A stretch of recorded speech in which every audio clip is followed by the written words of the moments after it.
परमात्मा पूर्ण ब्रह्म सर्व सृष्टि रचनहार कबीर परमेश्वर जी की असीम रजा से आप सभी पुण्यात्माएं सत्संग सुनने के लिए उपस्थित हुए।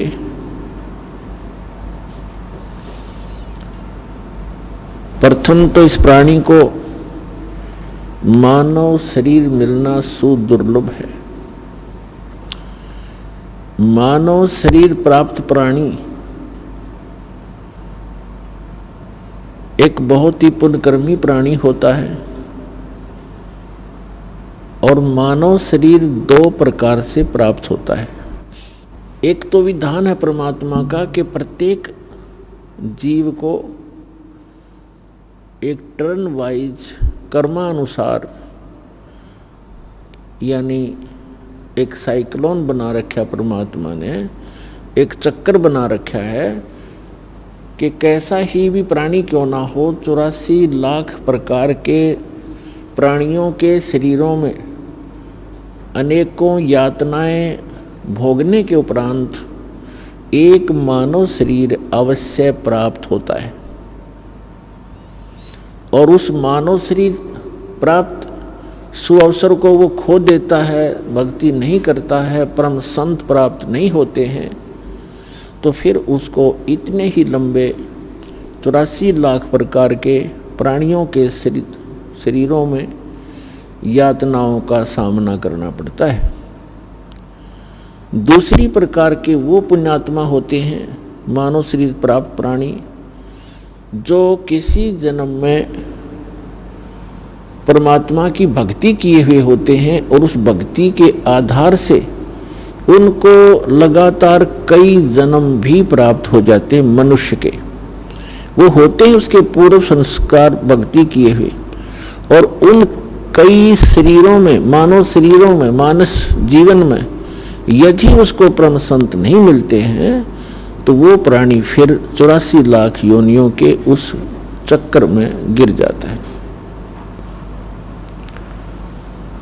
सबसे पहले तो वो पुण्यकर्मी प्राणी हैं जिनको मानव शरीर आज प्राप्त है।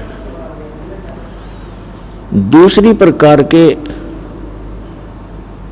वो और भी अच्छी किस्मत के बच्चे हैं परमात्मा के, मनुष्य शरीर प्राप्त हैं और परमात्मा की तरफ में कहीं ना कहीं लगे हुए हैं, घूम रहे हैं, भटक रहे हैं। और तीसरी प्रकार के वे हैं जिनको सतगुरु मिल गए। मानव शरीर प्राप्त प्राणी को जिनको सतगुरु मिल गए तो उनकी किस्मत खुल गई। आप उन पुण्य आत्माओं में से हो, आपको मानव शरीर प्राप्त है और ये दास एक सतगुरु के रूप में आपको प्राप्त हुआ। आपकी किस्मत अन्य प्राणियों से, अन्य मानव से निराली है। अंग्रेजी के अंदर गुड, बेटर, बेस्ट ये 3 प्रकार के शब्द प्रयोग होते हैं एक अच्छी वस्तु के लिए, अच्छे जेंटलमैन के लिए। तो आप जी उस बेस्ट क्वालिटी के किस्मत पुण्यकर्मी प्राणी हो, किस्मत वाले हो। आप जी को ये सतलोक आश्रम बरवाला जिला हिसार हरियाणा में यथार्थ भक्ति मिली और सत्य साधना, सत्य ज्ञान और वो सत्य साहेब यानी अविनाशी परमात्मा, ये तीनों वस्तुएं, तीनों पदार्थ आपको सहज में प्राप्त हुए। आप परमात्मा के वो हीरे मोती लाल हो जिनके लिए वे स्वयं युगों से भटक रहे हैं, लेकिन आपने काल की भांग घड़ी पी रखी थी जिस कारण से आप और हम सभी उस अपने पिता को पहचान नहीं सके। हमने उनकी उंगली पकड़ी नहीं, हमने इस काल बेईमान की उंगली पकड़ ली अपना पिता जान के, और ये हमें ठगलाया और इसने यहाँ हमें अपने मजदूर बना रखे हैं। और ये ऐसा ठग है, इसने हमारे को इस त्रिगुणमयी माया की भांग पिला दी और जब तक ये नशा हमारा उतरेगा नहीं तब तक हम अपने परमपिता को पहचान ही नहीं सकते। तो सतलोक आश्रम बरवाला, जिला हिसार, हरियाणा के अंदर आप जी को एंटीबायोटिक, ये यथार्थ ज्ञान रूपी प्रवचन, ये यथार्थ ज्ञान समझा सुना के आपकी वो काल की भांग उतारी जाती है। और जिनकी भांग उतरेगी रात को भी आंसू टपकेंगे आपकी आंखों से। हम कहाँ धोखे में जीवन नाश कर रहे थे, हम किसको भगवान मान बैठे थे, हम क्या टारगेट लेकर जी रहे थे, उद्देश्य क्या था हमारे जीने का? एक माया जोड़ना, संपत्ति बनाना, कोठी बनाना, उच्च पोस्ट प्राप्त कर लेना, बैंकों में खूब जमा कर दें घना घना धन, और अगले दिन मृत्यु हो जाती है। वो जोड़ा जाड़ा यहां रह जाता है और उस जोड़ने में, धन इकट्ठा करने में जितने पाप इकट्ठे किए थे वो साथ लद कर चला जाता है और 84 लाख योनियों के अंदर कष्ट पे कष्ट उठाता है। इससे बड़ा धोखा इस प्राणी के साथ और हो नहीं सकता कि मानव शरीर प्राप्त करके और हम केवल डले ढोने पर लगे हुए हैं। संसारिक परंपराओं के लिए ही हम माया इकट्ठा करते हैं। एक तरफ से इकट्ठा किया, 2 नंबर का काम किया, रिश्वत लिया, चोरी की और फिर कोठी में लगा दिया या विवाह पर खर्च कर दिया और उन पापों से लद कर खुद चले गए। वो सारा कुछ यही रह गया। तो पुण्यात्माओं, सौभाग्य आपका, आपको ये सत्य वचन सुनने को प्राप्त हो रहे हैं। पूरा विश्व और असंख्य ब्रह्मांड में जितने भी प्राणी हैं ये सभी कबीर परमात्मा के बच्चे हैं। वो सबका जनक है, वो हम सबका हमदर्द है। हमारे दुखों को वही सुन सकता है और वही निवारण करने योग्य है।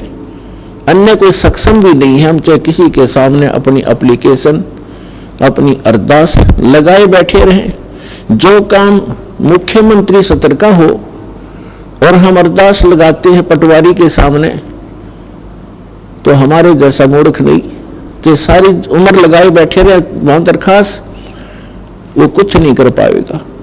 तो जिन भगवानों की, जिन देवी देवताओं की हम पूजा किया करते थे, जिनसे हम अपने सुख की डिमांड किया करते थे, वो सुख दे ही नहीं सकते।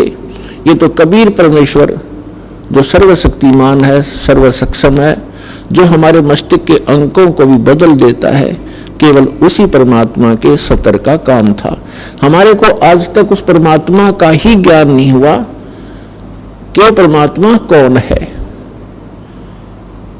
आत्मा जिस दिन से भगवान से बिछड़ी थी और इस काल के साथ यहां आगे थे, उसी दिन को इसको एहसास हो गया था कि मेरे से बहुत बड़ी गलती हुई है और मेरा बहुत बड़ा, एक बहुत ही जो सुख में सथल छूट गया है, जैसे मेरा कुछ खो गया है। इसने हमारे को इस त्रिगुण माया के द्वारा सबको मदहोश कर दिया। सबसे पहले इस काल में 3 पुत्र उत्पन्न किए दुर्गा के संयोग से। दुर्गा इस काल भगवान की पत्नी है, हम जिसके लोक में रह रहे हैं। 21 ब्रह्मांड का ये प्रभु है, स्वामी है, ये इतना गॉड और रब है।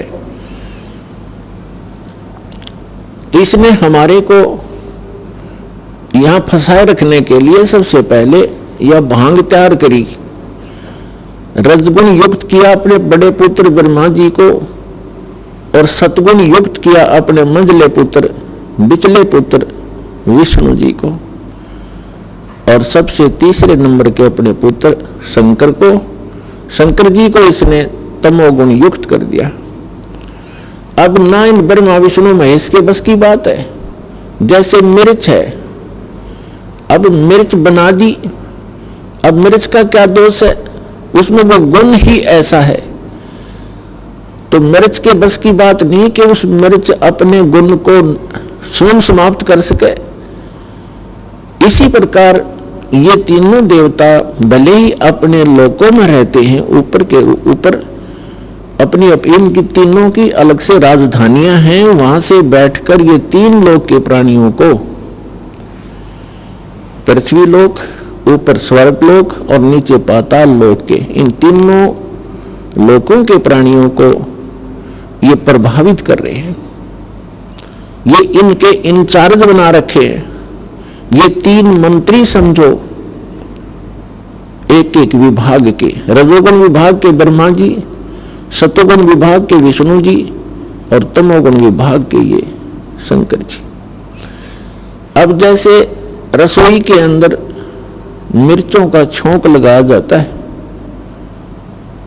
मूल वस्तु साकार रूप में रसोई के अंदर है मिर्च और सब्जी, और उस मिर्चों की वहां से निकली हुई वो सूक्ष्म तरंग, उसका जो प्रभाव अन्य कक्षों में, अन्य रूम्स में बैठे हुए प्राणियों को, घर के सदस्यों को भी प्रभावित कर रही है और उनको छींकें आनी शुरू हो जाती हैं।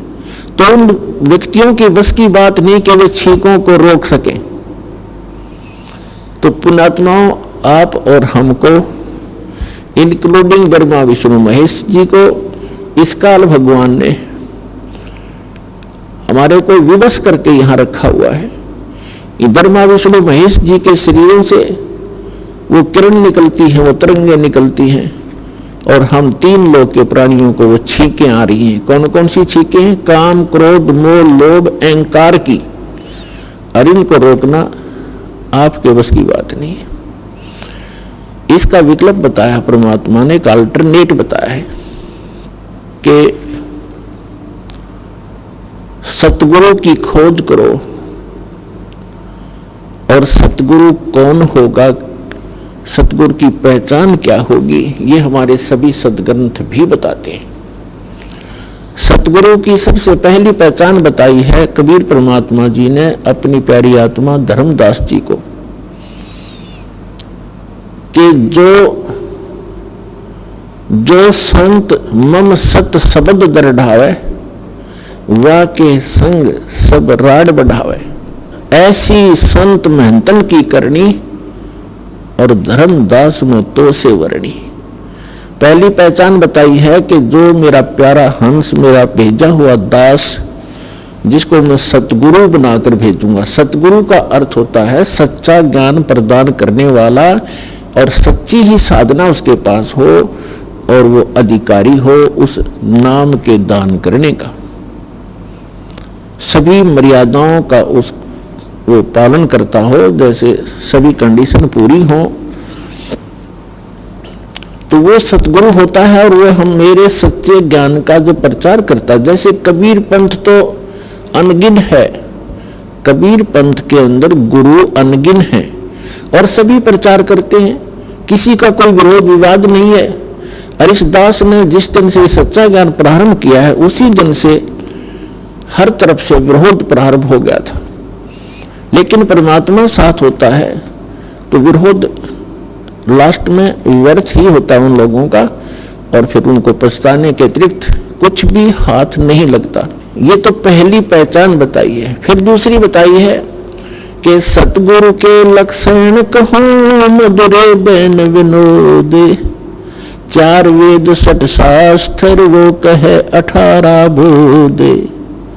सतगुरु का दूसरा लक्षण बताया है कि वो एक विशेष ज्ञान प्रदान करता है और सर्व सदग्रंथों को आधार मानकर अपना ज्ञान प्रचार करता है। सभी सदग्रंथों का, सभी धर्मों के मूल ज्ञान का वो ज्ञाता होता है। फिर श्रीमद् भगवद गीता के अंदर चौथे अध्याय के 34वें श्लोक में और चौथे अध्याय के 32वें श्लोक में एक विशेष प्रमाण दिया है। गीता ज्ञानदाता ये ब्रह्म है, श्री ब्रह्मा, श्री विष्णु, श्री शिव जी के पूज्य पिताजी हैं ये, और इन तीनों की माता दुर्गा है। तो इसके लोक में हम रह रहे हैं, ये काल है, इसको श्राप लगा हुआ है। 1 लाख मानव शरीरधारी प्राणियों के सूक्ष्म शरीर को, इसके 21वें ब्रह्मांड में एक तपस्शिला है, जो एक बहुत गुप्त स्थान है। इसके अतिरिक्त यहाँ का प्राणी वहाँ कोई नहीं पहुँच सकता। ऐसे गुप्त स्थान पर इसने ये अपना जो है एक भोजनालय बना रखे है। तो 1 लाख मानव शरीरधारी प्राणियों के सूक्ष्म शरीरों को वहाँ तपस्या, एक बहुत बड़ी तई है पत्थर की, अपने आप ऑटोमेटिक गर्म रहती है, और उसके ऊपर डाल दिए जाते हैं। उनके अंदर से निकाल कर वो सूक्ष्म गंध को जो प्रत्येक प्राणी सारे जीवन में आहार करता है। आप देखते हो यहाँ चलो रोटी, भोजन, काजू, किस्म, सेब, संतरे, हलवे, खीर भी आदमी खाओ, अच्छी बात है। इसके अतिरिक्त और बहुत गुना कबाड़ हमें खिलाता है। ये कोई सुल्फा पीता है, कोई भुक्की पीता है, कोई शराब पीता है, कोई तम्बाकू का आदी है, कोई पान खा रहा है, पेचर पेचर कर रहा है। ये कोई खाने की चीज है? मानव आहार है ये। तो ये क्यों करवाता है? इसलिए करवाता है यार, इनको इतने प्रबल होकर लग जाते हैं, कभी छूटती नहीं, छूटने ये मन नहीं देता। और मन कौन है? स्वयं ज्योत निरंजन, ये काल है, 21 ब्रह्मांड का स्वामी। तो जीव कैसे इससे बाहर हो सकता है, कैसे छोड़ सकता है विकारों को? इस निरंजन का बाप मिले, इस निरंजन से भी शक्तिशाली समरस मिलेगा, तब ये मन हटने लगेगा, तब ये दूर भागेगा, तब ये प्राणी विकारों को छोड़ सकेगा। मन को परमात्मा ही रोक सकता है। तो वो परमात्मा समर्थ कबीर परमेश्वर है। तो ये जो सब कुबाड़ हमें खिलाता है, अपने लिए ये मसाला तैयार करता है आपके माध्यम से। फिर जिसने ज्यादा विकार कर रखे हैं उसमें से इसको ज्यादा आनंद आता है, और उसको तपस्या पर ज्यादा समय तक भुना जाता है, ताकि उसमें से सब गंध निकाल लिया जाए। जीव मरता नहीं, सूक्ष्म शरीर सुरक्षित रहता है, उसमें पीड़ा घनी होती है। सूक्ष्म शरीर के अंदर इन सभी प्राणियों को, मानव शरीरधारी प्राणियों के 1 लाख मानव शरीरधारी प्राणियों को तपस्या के ऊपर ये उनको बुरी तरह तपाता है। और जैसे खील बुनते हैं, चटक पटक करते हैं, ऐसे करते हो प्राणी चटक पटक, और उनमें से सब गंध को निकाल कर फिर उनको भेज देता है, उड़ा देता है। कोई टाइम फिक्स कर रखा है ऑटोमेटिक। फिर ये प्राणी अपने कर्मानुसार धर्मराज के दरबार में पंक्ति में खड़े हो जाते हैं। अपने नेक्स्ट लाइफ के लिए क्या आदेश होगा इसका। फिर कर्मानुसार जिसने गधा बनना गधा बनो, राजा बनना राजा बनो, देव बनना स्वर्ग में जाओ, और 83 लाख योनियों का संस्कार है तो वहां भटको और धक्के खाओ। इसने अपना उल्लू सीधा करने के लिए आप जी को यहां रोक रखा। तो इस यहां जो हमें एक चौथे अध्याय के 32वें श्लोक में और श्रीमद् भगवद गीता अध्याय 4 के श्लोक 32 और 34 में एक विशेष ज्ञान दिया है। गीता ज्ञान दाता ये ब्रह्म है, ये काल है। गीता अध्याय नंबर 11 के श्लोक नंबर 32 में स्वयं स्वीकार करता है कि अर्जुन मैं काल हूं और इन सभी लोगों को खाने के लिए अब प्रवृत्त हुआ हूं। यदि श्री कृष्ण बोल रहे होते गीता का ज्ञान तो ये नहीं कहते कि मैं अब प्रवृत्त हुआ हूं, अब आया हूं। श्री कृष्ण जी तो अर्जुन के साथ पहले ही विद्वान थे। तो ये जो काल है ये श्री कृष्ण में प्रवेश करके और गीता जी का ज्ञान बोल रहा है। तो इसने गीता के 18 अध्याय बोल दिए, 700 श्लोक बता दिए। उसके बाद इसने गीता अध्याय नंबर 4 के श्लोक नंबर 32 में एक विशेष हिंट दिया है। अब जो सतगुरु की एक ये भी पहचान है कि वो सदग्रंथों के कोड वर्डों को, गुड शब्दों को और उनके अर्थों को वो सतगुरु ही समझता है। तो इसमें क्या बताया है कि गीता अध्याय नंबर 4 के श्लोक नंबर 32 में सारा ज्ञान देता हुआ बीच में हिंट देता है कि मैं जो ज्ञान दे रहा हूं ये कंप्लीट नहीं है। और कंप्लीट यानी पूर्ण यज्ञों की, यज्ञ माने धार्मिक अनुष्ठानों की संपूर्ण जानकारी ब्रह्मणे मुखे, ब्रह्मणे माने उस सत्य पुरुष सच्चिदानंद घन ब्रह्म पूर्ण परमात्मा सर्व सृष्टि रचनहार ने अपने मुख कमल से वो वाणी बोली होती है। वो कंप्लीट ज्ञान है, उसके अंदर आध्यात्मिक अनुष्ठानों की जानकारी विस्तार के साथ कही गई है अर्जुन।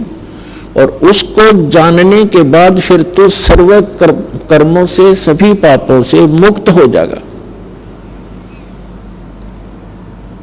अब सच्चिदानंद घन ब्रह्म ने जो ज्ञान अपने मुख कमल से बोला है वो वाणी है, वो तत्व ज्ञान है, वो सूक्ष्म वेद है। जो गीता, वेदों, पुराणों, कुरान और बाइबल 3 पुस्तकों का संग्रह है। एक तौरात, जबूर और इंजिल, उसको बाइबल कहते हैं। तीनों के को इकट्ठा जल्द किया हुआ। तो इनके ज्ञान से अन्य ज्ञान है वो जो सच्चिदानंद घन ब्रह्म ने अपने मुख कमल से बोला है। अब चौथे अध्याय के 34वें श्लोक में कहा कि अर्जुन उस तत्व ज्ञान को जो स्वयं आकर के परमात्मा ने बोला है, और ये जो ज्ञान है गीता का, पुराणों का, वेदों का, गीता, वेद और कुरान और बाइबल के अंदर 3 पुस्तकों का संग्रह है। ये जो ज्ञान है ये इस काल भगवान का दिया हुआ है, इसने बोला है और ये इनकम्प्लीट है। जैसे 10वीं कक्षा का सिलेबस होता है और कोई ये कहे कि ये 10वीं कक्षा का जो पाठ्यक्रम है और कहे कि बीए और एमए का भी यही है, तो वहाँ ऑब्जेक्शन है हमें कि आपको समझ नहीं आई। ये 10वीं तक का, मैट्रिक तक का सिलेबस है, ये बीए और एमए का नहीं है, लेकिन सहयोगी होता है। नीचे की पढ़ाई ऊपर की पढ़ाई में सहयोग देती है, वो जानकारी हमारे साथ रहती है, वो गलत भी नहीं कह सकते। जैसे एक भक्त ने किसी से डिस्कस करते हुए इस ज्ञान के आधार से उसने कहा, तो किसी ने कहा कि वेद और गीता को आप इनकम्प्लीट क्यों बताते हैं आपके गुरुजी। उसने उदाहरण दिया कि जैसे आपने आसी में एक बोर्ड पढ़ लिया जिस पे एरो लगा हुआ था और वहां लिखा था बरवाला, आगे लिखा था 35 किलोमीटर। आपने गलती से उस बोर्ड पर लिखे बरवाला को हांसी को बरवाला मानकर आप यहीं बैठ गए। आगे भी पढ़ो इस पे क्या लिखा है कि 35 किलोमीटर, वो भी पढ़े। तो इसी प्रकार इन सभी पुराणों में, इन सभी ग्रंथों में जो आज तक हमारे पास उपलब्ध रहे हैं, इनमें उस पूर्ण परमात्मा की जानकारी दे रखी है। जैसे यजुर्वेद अध्याय नंबर 40 के मंत्र 15 में वेद ज्ञानदाता कहता है कि वायु अनिलम अचिदम भस्मांतम शरीरम ओम कर्तो समर किलबे समर और कर्तम समर। अब ये वेद ज्ञानदाता वही है जो गीता ज्ञानदाता है। गीता अध्याय नंबर 8 के श्लोक नंबर 13 में ये गीता ज्ञानदाता कहता है ओम इति एकाक्षरम ब्रह्म विहारण माम अनुस्मरण ये परियाति तदंदेहम सयाति परमाम गतिम। मुझ ब्रह्म का केवल एक ओम अक्षर है, नथिंग एल्स, इसके अतिरिक्त कुछ नहीं, और मेरा जाप नहीं है। और जो अंतिम श्वास तक यानी मरते दम तक इसकी स्मरण करता हुआ शरीर छोड़कर जाता है, वो ब्रह्म से, ओम से मिलने वाली जो आध्यात्मिक गति है, वो परम गति है इसकी, वो प्राप्त होती है। ओम से, ओम ब्रह्म का जाप है और इसके जाप से, इसकी भक्ति से कहाँ जाएगा? ब्रह्मलोक में।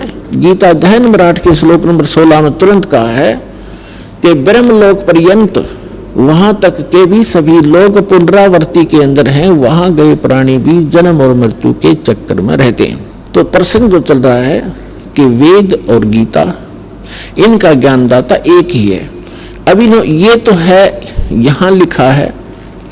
अब आगे का और पढ़ो, जैसे यजुर्वेद अध्याय नंबर 40 के मंत्र नंबर 17 में, 15 में तो उसने अपनी जानकारी दे दी, 17 में उसने कहा है कि वो पूर्ण परमात्मा जो है वो प्रोक्ष है, वो गुप्त है, वो तो ऊपर रहता है, ऊपर के भाग में, और मैं ब्रह्म हूं, मेरा ओम नाम है, और मैं ब्रह्मलोक रूप दिव्य आकाश में रहता हूं। तो इस 80 के बोर्ड पे बरवाला पढ़ के आपने संतोष नहीं करना चाहिए था। आगे भी देखो 35 किलोमीटर और भी लिखा है, 40 किलोमीटर जो भी लिखा है। तो इससे अगला भी एक श्लोक है, इसमें भी देखिएगा, यजुर्वेद अध्याय नंबर 40 के मंत्र नंबर 17 में उसकी जानकारी है। आप बैठ गए, ये ऋषि महर्षि जितने फेल हुए हैं ये इसी कारण से है कि इनको सतगुरु नहीं मिले। गुरु बिन काहु न पाया ज्ञान, जो थोथा बुस छड़े मूड किसाना। गुरु बिन वेद पढ़े जो प्राणी, समझ न सार रहे अज्ञानी। ये जितने भी विश्व के आज तक ऋषि महर्षि मंडलेश्वर ये सब इनकम्प्लीट ज्ञान रखते थे अपने आत्माओं। एक मोटा सा उदाहरण है, आप कोई मोबाइल नंबर मिलाते हो टेलीफोन नंबर किसी से, और उसमें एक अंक कम रह गया आपका, तो पता नहीं कहां मिलेगा जाकर, आपका काम सरा नहीं। इसी प्रकार ये अध्यात्म मार्ग है, इसमें जरा भी इनकम्प्लीशन कहीं रह गई तो वो आपका सारा प्रयत्न व्यर्थ होगा। इसलिए पूर्ण संत, पूर्ण ज्ञान और पूर्ण भगवान, और फिर शिष्य भी पूरा हो, तब जाकर के ये बात बनेगी, आपका कल्याण होगा। तो प्रसंग वो चल रहा है, गीता ज्ञान दाता चौथे अध्याय के 32वें श्लोक में बता रहा है कि मैं उस कंप्लीट स्पिरिचुअल नॉलेज से परिचित नहीं हूं, संपूर्ण अध्यात्म ज्ञान से परिचित नहीं हूं, और वो ज्ञान है कंप्लीट जो परमात्मा ने स्वयं आकर अपने मुख से बोला है। वो सूक्ष्म वेद है, वो कबीर वाणी है। फिर चौथे अध्याय के 34वें श्लोक में कहा कि अर्जुन, उस तत्व ज्ञान को किसी तत्वदर्शी संतों के पास जाकर समझ, उनको दंडवत प्रणाम करने से, कपट छोड़कर प्रसन्न करने से, सरलतापूर्वक, तो वो तत्वदर्शी संत तुझे उस तत्व ज्ञान का उपदेश करेंगे। इससे सिद्ध हो गया कि गीता जी के अंदर वो ज्ञान नहीं है जो तत्व ज्ञान है, जिसको हम सूक्ष्म वेद बोलते हैं। अब तत्वदर्शी संत की पहचान बताई है गीता अध्याय नंबर 15 के श्लोक नंबर 1 में। उसमें क्या बताया है कि ऊर्ध्व मूलम अधः शाखम अश्वत्थम प्राहु अवम छंदासी यस्य पर्णानि ये तम वेद सवेदवित। ये संसार रूपी उल्टा लटका हुआ पीपल का वृक्ष है, एक दृढ़, और पत्ते आदि इसके विभाग हैं, पार्ट्स हैं। और जो संत इस संसार रूपी उल्टे लटके हुए वृक्ष के सभी विभागों को भिन्न भिन्न बताएगा, स वेदवित। वेदवित माने वो तत्व ज्ञान से परिचित है, वो वेद के तात्पर्य को जानने वाला है, अर्थात वो तत्वदर्शी संत है। तो पुण्यात्मा, जिस समय परमेश्वर, वैसे तो ये परमेश्वर हमारे लिए भटक रहे हैं, जिस दिन से हम अपने पिता को छोड़कर आए थे, इनको तो मालूम था कि इनके लिए ढूंढी बनेगी, बुरा बनेगा इनके साथ, लेकिन क्या करे बाप, जब बेटा बेटी अपनी बकवादों पर स्वयं ही जा मरे कहीं पर। जैसे पुण्यात्माओं, हमने ऐसी भारी गलती कर रखी है, जो हमें सजाएं यहाँ मिल रही है, कुत्ते गधे बना के सिर में कीड़े पड़े, टांग टूट जाए, भुगत कर मरे, किसी का कैंसर होगी, किसी का बेटा मर गया, किसी की बेटी मर गई, खुद को बुरा हाल हो रहा है। तो ये सजाएं हमारे लिए थोड़ी हैं जो गलती हम कर चुके हैं।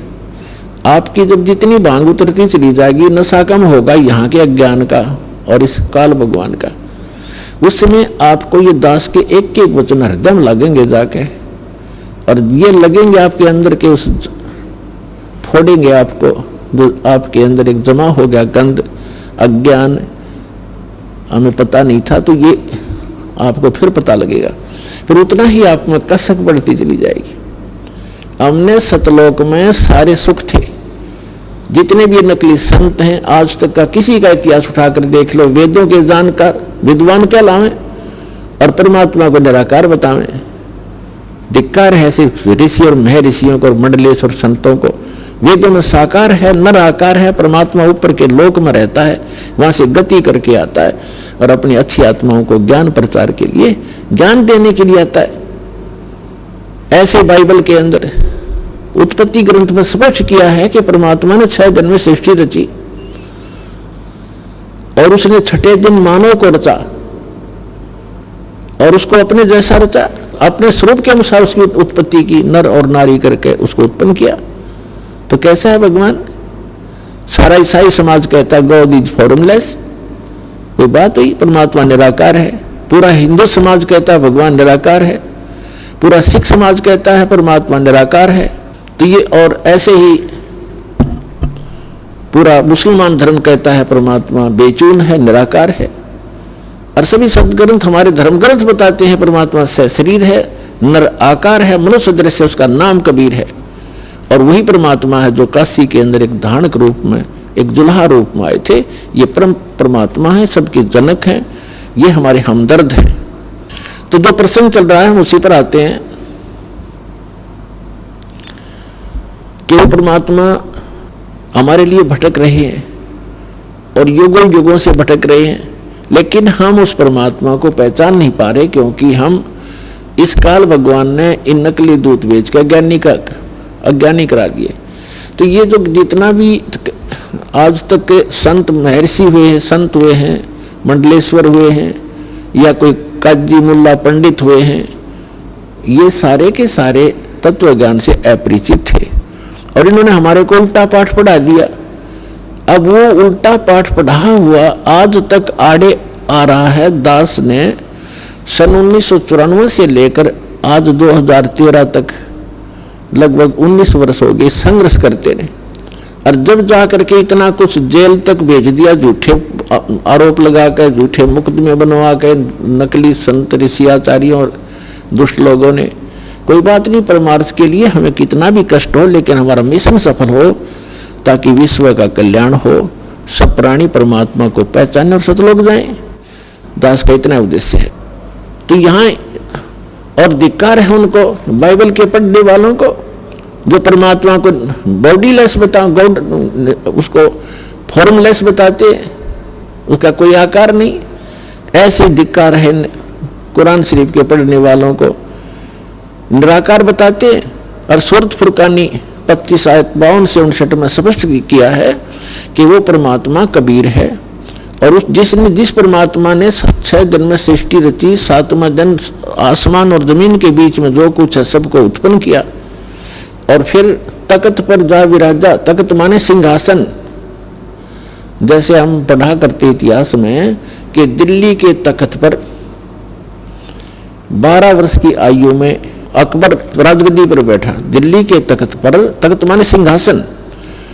तो ऐसे ही वेदों में लिखा है कि परमात्मा देखने में राजा के समान है, वो सिंहासन पर बैठा है, ऊपर के लोक में धूलोक के 3रे पृष्ठ पर। तो पुण्यात्माओं, तो यहाँ वही प्रश्न आता है कि गुरु बिन काहु न पाया ज्ञाना, जो थोथा बुछड़े मूड किसाना। गुरु बिन वेद पढ़े जो प्राणी, समझे न सार रहे अज्ञानी। तो पुण्यात्माओं, जब आपको ये ज्ञान समझ में आओगा कि 21 ब्रह्मांड में कोई सतगुरु नहीं है वर्तमान में इस दास के अतिरिक्त, इसको अभिमान समझो, अर्थे सच्चा ज्ञान समझो, और कुछ दिनों में समझ में आ जाएगी। क्योंकि दास ने सभी महापुरुषों के अनुभव पढ़े और प्रत्येक धर्म के धर्म ग्रंथ पढ़े। प्रत्येक धर्म ग्रंथ वर्तमान के जितने भी मार्गदर्शक हैं अपने ही सदग्रंथों से अपरिचित, वो खाक गुरु है, गुरु खाक सतगुरु है वह।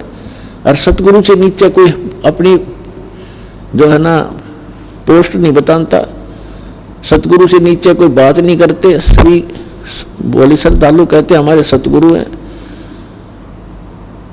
तो सतगुरु का जब ज्ञान होगा तब आपको पता चलेगा कि सतगुरु किसे कहते हैं। तो उसके लिए परिचय कराया जा रहा है।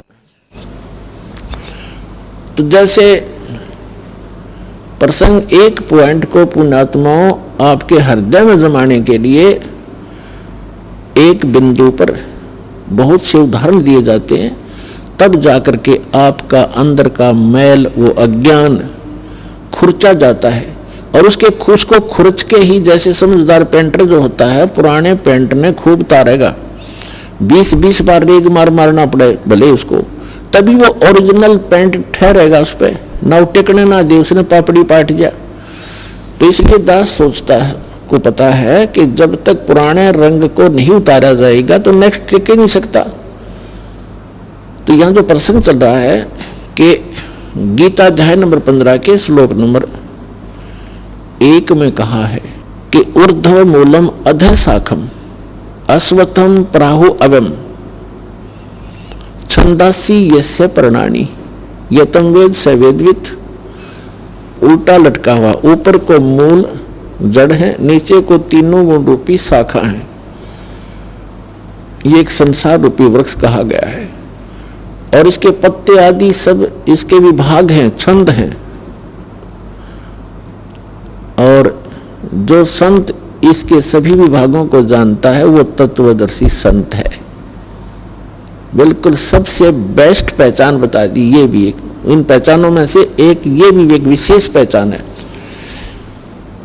अब जब परमात्मा अपने नियमानुसार प्रत्येक युग में आते हैं, अच्छी आत्माओं को मिलते हैं, जैसे कलयुग के अंदर किन किन महापुरुषों को मिले, आदरणीय धर्मदास साहिब जी को, आदरणीय मुल्कदास साहिब जी को, आदरणीय नानक साहिब जी को, नानक देव साहिब जी को, आदरणीय दादू दास साहिब जी को, आदरणीय गरीबदास साहिब जी को, गांव छुड़ाने जिला झज्जर हरियाणा वाले को, आदरणीय घीसा दास साहिब जी को, गांव खेखड़ा, अब जिला बागपत बताते हैं, पहले मेरठ था, और उत्तर प्रदेश वाले को, और आदरणीय स्वामी रामानंद जी काशी वाले को।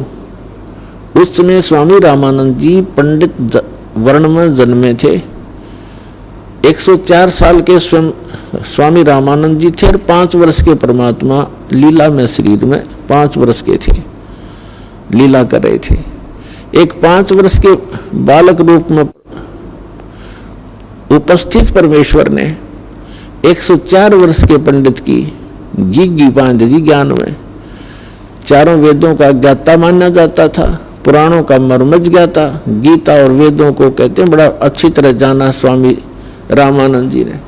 जब परमात्मा के सामने उस ज्ञान से, मालिक ने जब ज्ञान उनसे प्रसन्न किए और स्वामी जी फेल हो गए, और फिर कहा कि आपका सारा ज्ञान मुझे समझ में आ रहा है, लेकिन मैं समाधिस्थ होता हूँ, मेरी समाधि बहुत दूर तक जाती है।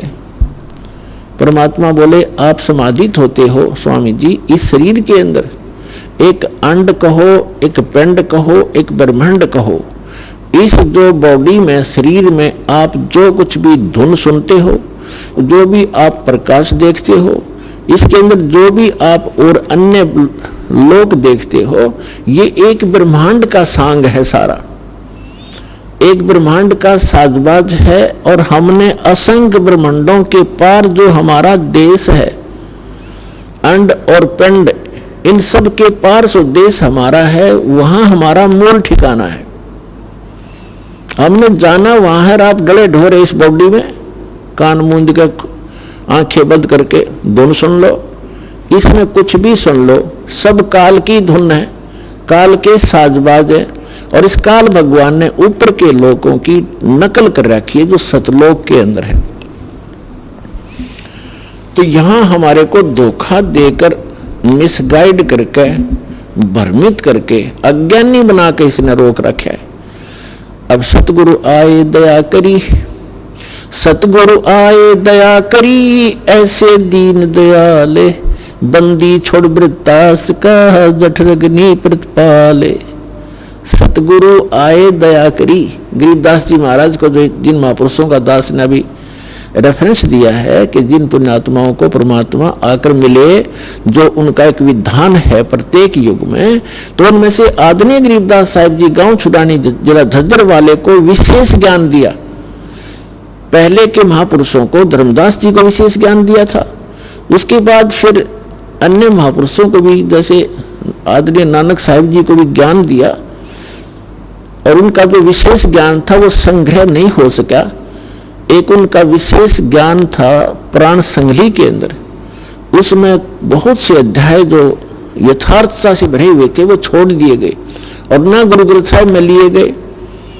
वो कारण भले कुछ भी रहा हो, वो ज्ञान उनको भी सही मिला था, क्योंकि परमात्मा परिचित कराए थे नानक जी को, सतलोक लेकर गए थे, फिर वापस छोड़ा था, लेकिन वो ज्ञान कंप्लीट नहीं मिला।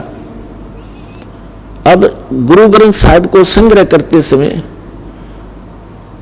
जो पांचवें गुरु अर्जुन देव जी थे, सिख गुरु, उनका दृष्टिकोण ये रहा कि जैसे भाई बाला वाली जन्म साखी में, समुद्र की साखी में एक प्रमाण आता है कि समुद्र बालाजी ने और मर्दाना जी जो उनके साथ विशेष सेवक रहते थे, उन्होंने प्रार्थना की कि हे भगवान हमें श्रीलंका की सैर कराओ। तो उन्होंने कहा आंखें बंद करो, आंखें बंद करके खोली तो समुद्र के किनारे खड़े थे, और फिर कहा नानक साहब जी ने कि मेरे साथ समुद्र के ऊपर आ जाओ, मेरे पीछे पीछे चल पड़ो। तीनों ऐसे चल पड़े जैसे थल पर चलते हैं, और साथ में यह भी कहा कि तुम वाहिगुरु जपते रहना। और नानक साहब जी उस सतनाम का जाप कर रहे थे 2 अक्षर का। तो मर्दाना ने सोचा कि गुरु जी तो ये 2 अक्षर का नाम जाप कर रहे हैं, जिसमें एक ओम है, एक तत् सांकेतिक है। तो मर्दाना जी को शंका हुई कि हमने भी गुरु जी जो जप रहे, हमें जपना चाहिए इस मंत्र को। तो मर्दाना भी वो 2 अक्षर के मंत्र का जाप करने लग गया, तो वो डूबने लग गया, गोते खान लग गया, डूबा डूबा। तब नानक साहिब जी ने देखा और कहा मर्दाना तो ये मेरी नकल मत कर, तेरे को जो मैंने आदेश दिया उसी का जाप कर। तो यहां पूरे सिख समाज के उन गुरुओं के हृदय में यह बात समागी कि गुरु नानक देव जी ने इस सतनाम का जो 2 अक्षर का नाम है, इसके जाप करने की सख्त मनाही कर दी। यदि कोई जाप करेगा तो उसको गुरु जी की आज्ञा की अवहेलना हो जाएगी और घना दुख हो जाएगा, जैसे मर्दाना मर जाता, डूब जाता। उन्होंने बचा लिया। तो ये दृष्टिकोण रहा गुरु ग्रंथ साहिब के अंदर जो वाणी संग्रह करते समय, जिनमें ये मंत्र नानक साहिब जी ने प्राण संगली का अर्थ ही होता है, प्राण माने श्वास, श्वास के द्वारा के ऊपर पूरा विवेचन दिया हुआ था। जैसे कबीर साहब कहते श्वास उश्वास में नाम जपो, व्यर्था श्वास मत खो, ना जाने इस श्वास को आवड़ हो कि ना हो। आप आरती में पढ़ते हो श्वासा पारस भेद हमारा, जो खुद जैसे उतरे पारा। ये प्राण संगली है। इसका विस्तार से वर्णन किया था दोनों मंत्रों का, लेकिन तीसरे मंत्र की फटक किसी को नहीं लगने दी, किसी भी महापुरुष ने सतनाम का। तो यहाँ एक लीला थी उनकी। जैसे हम भाई बाला वाली जन्म साखी को पढ़ते हैं, उसमें एक बार बालाजी बता रहे हैं कि गुरु नानक देव जी ऊपर गए, जहाँ तख्त के ऊपर सिंहासन के ऊपर निरंकार बैठा था, और वहां नानक देव जी से उन्होंने पूछा कि आपको हमने भेजा था सच्चा ज्ञान प्रचार करने के लिए और सतनाम प्रचार के लिए, तो क्या किया? तो नानक साहब जी ने कहा कि जहां जहां आपकी आज्ञा हुई वहां वहां सतनाम का प्रचार किया, और आगे जहां आपकी आज्ञा होगी वहीं करूंगा। तो इन महापुरुषों को सबको हिदायत दी थी कि धर्मदास जी को कबीर परमात्मा ने कहा था, धर्मदास मेरी लाख दुहाई, और ये मूल मंत्र, ये मूल नाम, सार शब्द और मूल ज्ञान ये है जो दास के पास उपलब्ध है। ये मूल ज्ञान है और मूल मंत्र है। तो उस समय इन सभी महापुरुषों को मना कर दिया था, तो आप स्वयं जाप कर सकते हो, मोक्ष प्राप्त करो, और इनका एक एफिडेविट अपनी अमृतवाणी में लिख देना। अब देखो परमात्मा की लीला। यदि आज हम भाई बाला वाली जन्म साखी के अंदर ये प्रमाण नहीं जानते, नहीं पढ़ते और नहीं मिलता हमें, तो बाकी तो गुरु ग्रंथ साहिब के अंदर ये मंत्र छोड़ ही नहीं रखा, वो वाणी संग्रह नहीं की। तो परमात्मा कहते हैं हम सोच छिद्र मैं करूं अपने जन के काज, तो हमारे लिए एक ऐसा प्रमाण रख दिया जैसे मिटाया नहीं मिट सकता यो, इसको कोई नकारा नहीं कर सकते कि नानक साहब जी सतनाम कौन सा जाप करते थे, और जिस नाम के जाप करने से उन महापुरुषों का मोक्ष हुआ है उसी से आप सब और हम का मोक्ष होगा, और किसी मंत्र से नहीं हो सकता, चाहे कितना जाप करो अन्य मंत्र का। अब वाहिगुरु और सतनाम क्या चीज है? सतनाम तो सच्चा नाम जिसका 2 अक्षर का मंत्र है, और वाहिगुरु जैसे वाह वाह वाह कहते ना, किसी एक अच्छी वस्तु को देखकर हर्ष में निकलता वाह तेरे की, वाह तेरे की, और एक आश्चर्यजनक शब्द है ये। जब परमात्मा सत्य पुरुष एक जिंदा महात्मा के रूप में आकर बेई नदी से नानक जी साहिब जी को, गुरु नानक देव साहिब जी को सतलोक लेकर गए, तो वहां जाकर के परमात्मा को देखा एक सिंहासन पर विराजमान, और पूरा जो वहां की जो पृथ्वी है वो भी तेजों में है, और वहां सदाबहार वृक्ष हैं, सदाबहार पेड़ पौधे, और दूधों की दरिया बहती हैं, दहियों की दरिया बहती हैं, सारे पदार्थ वहां पर अथाह हैं। तो सिंहासन पर बैठे भगवान को देखा, तब परमात्मा ने कहा कि जाओ बच्चा, आपका सतनाम से यहाँ आना होगा। नानक साहिब जी ने कहा था मुझे यहीं रख लो भगवान। तब उनको कहा था कि आपकी जो भक्ति शक्ति है वो क्षीण हो चुकी है, आप इस बैटरी को फिर से चार्ज करो, मैं ऐसा मंत्र दूंगा जिससे आप फिर धनी बनोगे भक्ति का। और वो सतनाम है 2 अक्षर का सतनाम, जिसमें एक ओम है एक तत् है, जो दास बताएगा कोड वर्ड है। और उस मंत्र को काशी में आकर प्राप्त करना, मैं वहां जुलाहे के रूप में आपको मिलूंगा। और तीसरे दिन नानक साहिब जी को ऊपर के सारा नजारा दिखा के सचखंड और सतलोक का सतपुरुष ने वापस छोड़ दिया तीसरे दिन बेई नदी पर ही। उसके बाद पहली उदासी नानक साहिब जी की बनारस की थी। अब इस बात की जांच करते हुए कि जो ज्ञान मुझे प्राप्त हुआ है ये किसी अन्य संत के पास भी है कि नहीं, तो जगह जगह वो जो भी संत का बोलबाला उन्होंने रास्ते में सुना, पैदल जाया करते थे, पहले कोई साधन था ही नहीं, तो प्रत्येक के साथ गोष्ठी की और यही प्रश्न किया कि ब्रह्मा विष्णु महेश के माता पिता कौन है।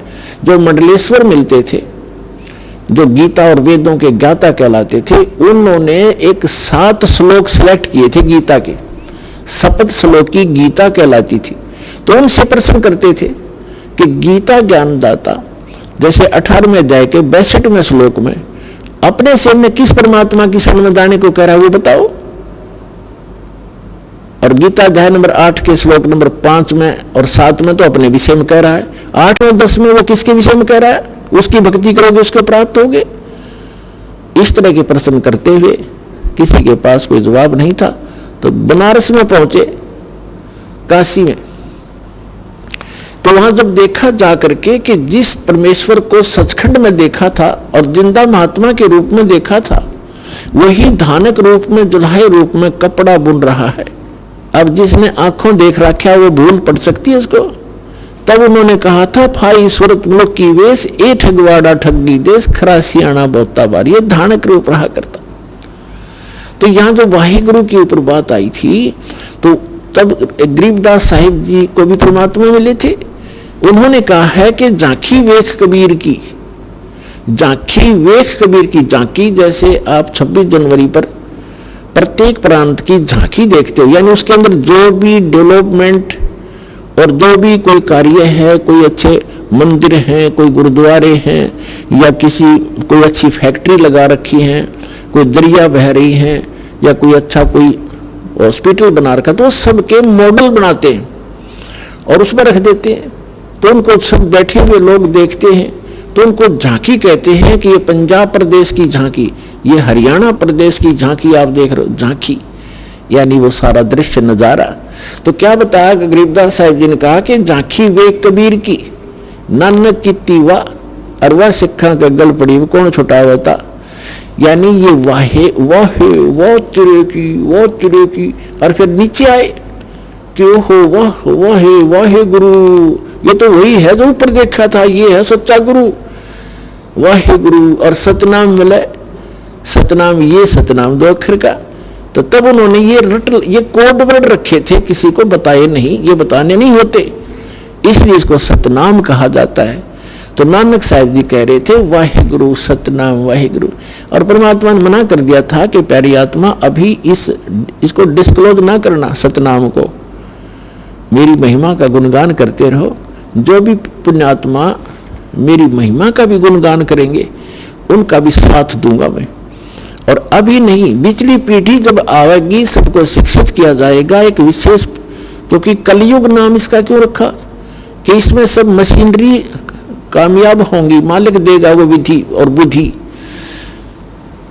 और तब ये बच्चे मुझे पहचान पाएंगे। अभी आप कहोगे सारा कुछ कह सुन दोगे तो ये नकाल के दूत आने हैं, जैसे राधा स्वामी, धन धन सतगुरु, निरंकारी, आसाराम, सुधांशुर, ये सारे इस काल तक के ही ज्ञान का प्रचार करते, नाम लेते सचखंड और सतलोक का, ये राधा स्वामी, धन धन सतगुरु, धनोद वाला वो ताराचंद, और ये ठाकुर जी जितने राधा स्वामी पंथ से निकले हुए ब्रांच हैं, दिल्ली वाले, कृपाल मिशन, ये सारे एक कुएं का पानी है ये। और ये जय गुरुदेव मथुरा वाला, ये सारे काल के चलाए पंथ थे, इनके पास कख भी नहीं, ज्ञान नहीं, और 5 नाम काल के जाप करते, ये मंत्र नहीं, सतनाम का इनको कैख का भी पता नहीं। तो परमेश्वर कबीर जी ने कहा था कि अभी इसको डिस्क्लोज ना करना बच्चों, नहीं तो हमारा सारा मिशन फेल हो जाएगा, ये बच्चे मेरे पार नहीं हो पाएंगे। पिछली पीढ़ी जब आओगी, जब कलयुग 5500 वर्ष बीत जाएगा, तो 1997 में 5505 वर्ष कलयुग पूरा हो जाता है।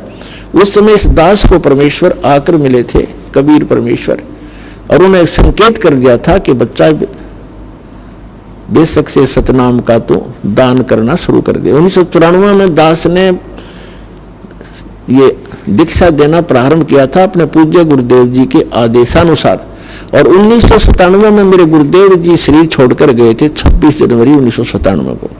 फिर परमात्मा मुझे मिले, मैं असमंजस में था कि ज्ञान कंप्लीट दास के पास, और अभी तक धर्मदास जी को ये कह रखा है कि धर्मदास मेरी लाख दुआई, ये सार शब्द कहीं बाहर ना जाए।